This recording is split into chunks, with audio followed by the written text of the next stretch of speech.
They say destiny doesn't shout, it whispers. Sometimes it calls your name from across the water, waiting to see if you're brave enough to follow. That morning, me and Sam took a small speedboat 32 minutes across open water to a place we never knew before.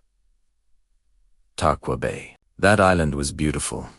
Life was everywhere. We saw tourists, beach bars, women in bikinis, and music shaking the whole ground. As we walked deeper into the heart of the island, with the bars glowing and the grills smoking, I was completely blown away. Then Sam tapped me. He pointed to a group of men and whispered, "Gabriel, those guys over there, they're Liberians." We moved a little closer to listen, and what we heard changed the entire direction of our lives. They were talking about a ship, a big ship, coming that night, a ship only the sea workers knew about. We were curious, so we asked a lady working at one of the bars. She looked at us and said, "You boys new here. Stay around. A lot they happen on this island. Underground business, sea work, money, danger, ... everything." She asked if we had a place to sleep. We didn't. The hotels were cheap, but something inside me refused.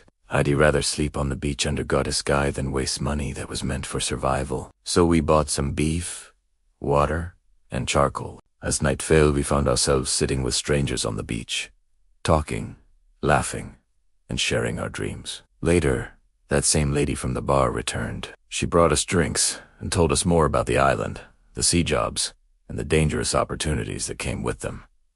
Sam started teasing me. He said, "Gabriel, but you know, Sabi, Suemo? How you want work, sea job." We just laughed and laughed until sleep finally carried us away. Around 5 a.m. a loud horn shook the entire beach. The sound that woke us wasn't normal. It was deep, powerful, like the ocean itself was speaking.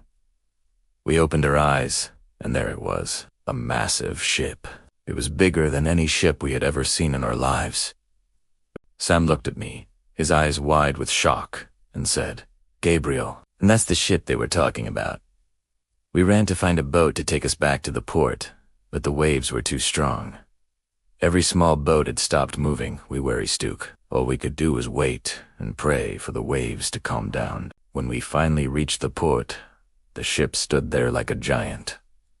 As we approached, a security guard stopped us. He looked us up and down and asked, "You boys working on this ship?" We looked at each other, took a deep breath, and said, "Yes, sir."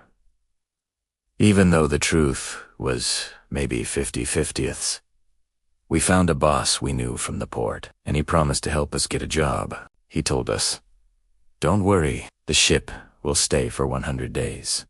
Your turn will come." We waited. 40 long days passed, and then, finally, it happened. We got the job. That money changed everything. For the first time, we were able to send money home to our families.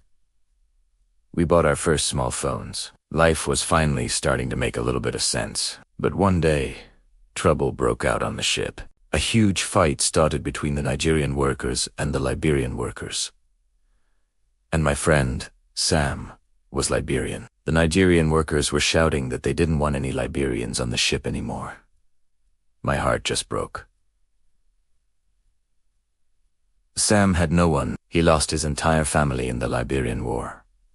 He was a refugee. If he left that ship, he had nowhere else to go. I knew I had to do something.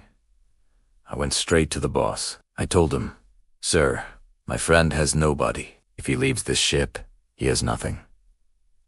The boss just sighed and looked at me. He said, "Tell him to see me tomorrow morning."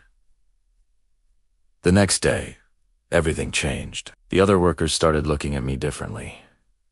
They began to respect me. I had stood up for someone when everyone else wanted him gone. We continued working together, saving our money, learning new skills, and dreaming about the future. But one day, deep inside the belly of that massive ship, I discovered something that would change my entire life, forever.